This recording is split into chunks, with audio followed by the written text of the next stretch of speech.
up, everybody? It's BC again, here with Scout. This is my little dog, Scout. Scout's going to help me talk about this one today. Okay, anyway, so this one is about, how about starting a t-shirt business? So I'm pretty sure most of you probably got your Cut or your Epson sublimation conversion printer to probably make shirts to sell. And there's plenty of places you can do that on. You can do that on Etsy. You can create your own website. You can just sell it in a marketplace like on Facebook or something like that. So anyway, what are the things that you need to do this? I'm going to tell you how to do it on the up and up, which is you're going to pay taxes, guys. Set up a business. My number one thing, set up a business. Get a business license and get a reseller license. The business license, check with your state, check with your city, see how much that will be. It usually isn't that much. It's usually about $100. You could just do a doing business as, which usually runs about $60 to $100 depending on where you get it, and set up a bank account. And that way you're a legitimate business and you could pay taxes. And then as well, you can apply for a reseller license. And a reseller license is free. It's just you applying for it, but allows you to set up wholesale accounts with manufacturers like t-shirt manufacturers or ink supplies, just supplies in general. So anyway, you definitely want to do that. So number one would be set up your business, okay? Number two, after you set up your business, now contact manufacturers. So, I use Bella Canvas and Next Level. Those are the shirts that I like the most, but you can do it with Gildan. You can do it with American Apparel. Set up wholesale accounts. So get in contact with them, get a rep, and start purchasing them in bulk. You could still do it on demand. So what you're going to be doing actually is inventory. I'll talk about that in a second. But anyway, set up your accounts with your wholesalers. That'd be number two. Number three, get your home set up. So in other words, get a heat press, get a Cut, and get a sublimation printer. Those would be the top three things to get. Now, if you just want to hop directly into sublimation, one thing I will say is sublimation is much more complex than HTV. HTV is much easier to get started and get things off the ground. Whereas sublimation, it's going to be a learning curve, guys, and there's going to be a lot of trial and error before you kind of nail it the right way, especially if you're going to be selling it to other people. You want to make sure that you have your system down before you start taking orders, because if you start getting busy, things can get really bad if you don't totally have your system dialed in. Okay, so anyway, that would be your third thing. So get your home set up. So get your little studio set up.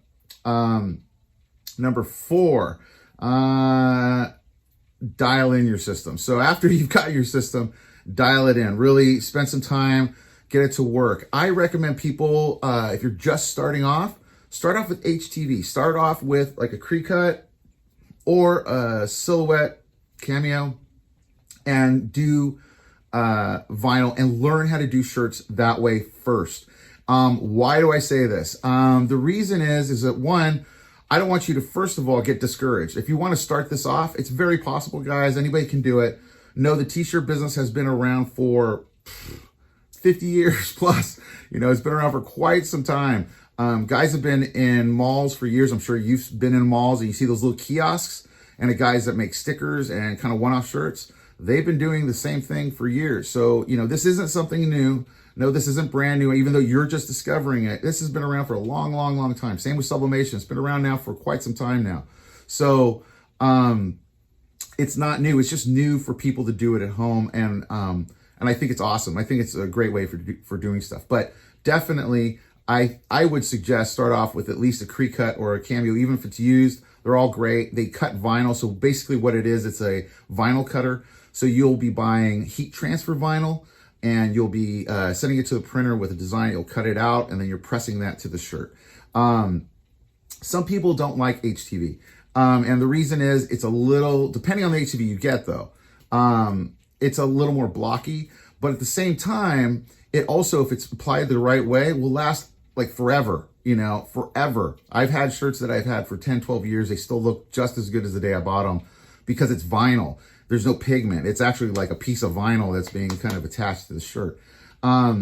What type of vinyl? I suggest actually a new one that I just found out about called StarCraft Soft Flex. I just started using it. I'm never going to use Easy Weed again.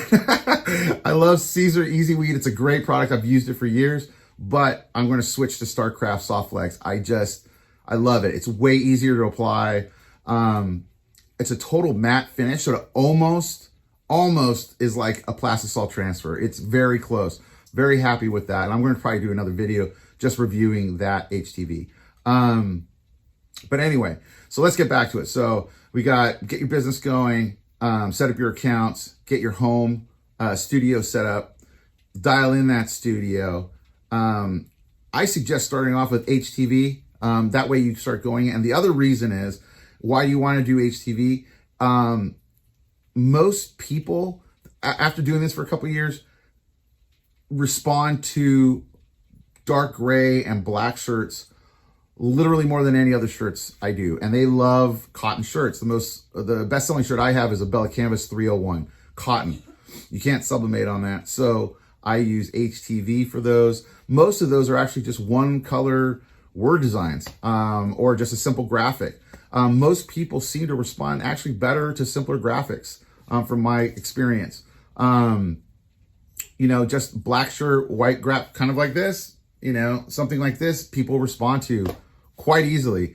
And so a lot of my sales have actually been on that. So I do a lot of HTV. Now I've been doing sublimation for a while, but honestly, the sublimation, because it's on a white shirt or a lighter colored shirt, doesn't sell as much as my cotton shirts with the design. So that's why I would tell you guys to go with HTV. Even though I know sublimation looks really great because you can do this full color thing, just know actually in sales, it's not always the complex designs that actually sell the most. Actually, most of the time it's something really simple with just something that says something that relates to the person emotionally, and that's why they're buying it.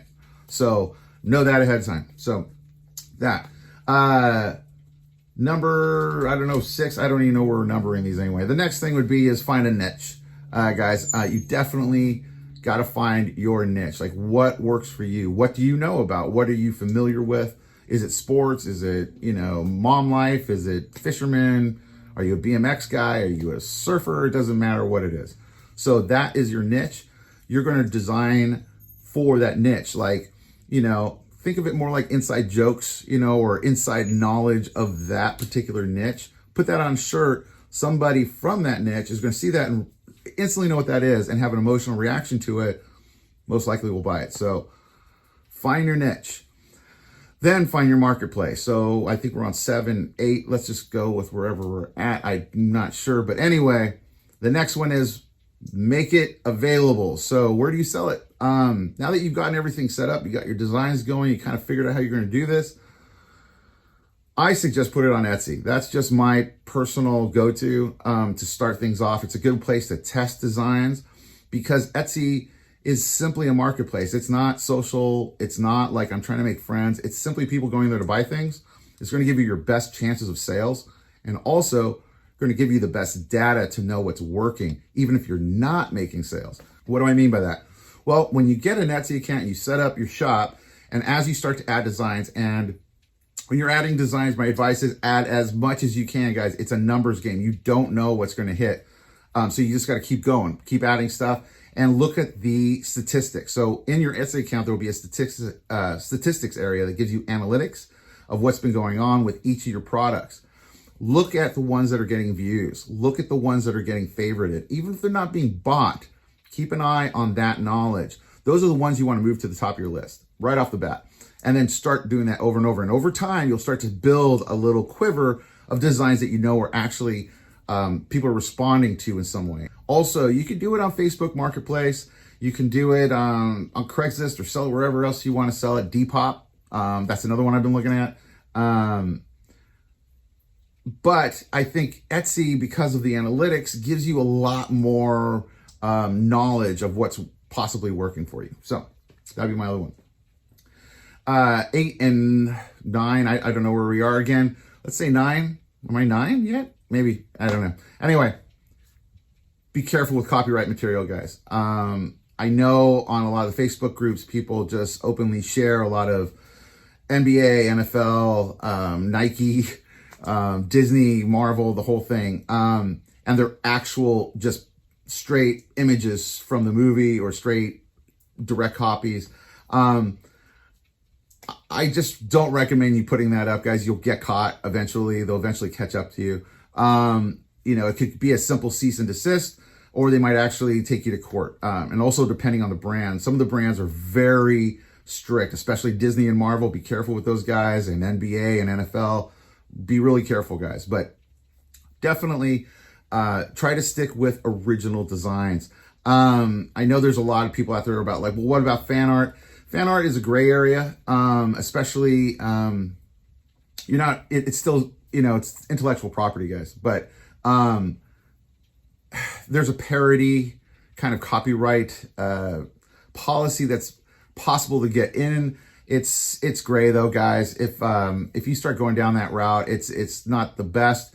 You can play, you know, within the context of certain things, but just be careful. I don't want anybody to get in trouble for something that they're making. And number 10, patience. That's going to be my number 10, even if I'm not at 10. Maybe this is 9. I don't know.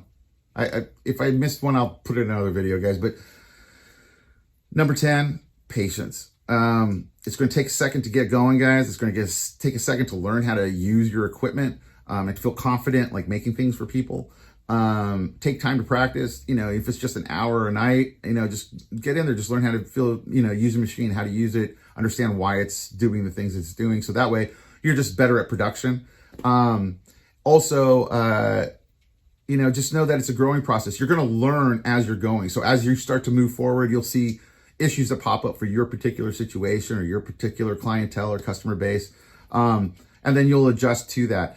There's not like an easy answer to any business, guys. You just have to kind of hop in and start going. There's some basics that like I just went over in this video just to get going. And from there, you'll grow and you'll just figure out different things to make and different things to grow. Maybe it's not even shirts that you end up becoming your main product. Maybe it's, you know, underwear, or maybe it's tumblers. I don't know. You know, you have to check out what your customer base is. I don't know the type of people that you're attracting to your product. So anyway, hopefully this was helpful, guys. And I will see you in the next video. If you could hit the like and subscribe.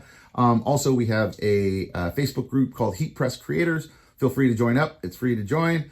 And I'll see you in the next video.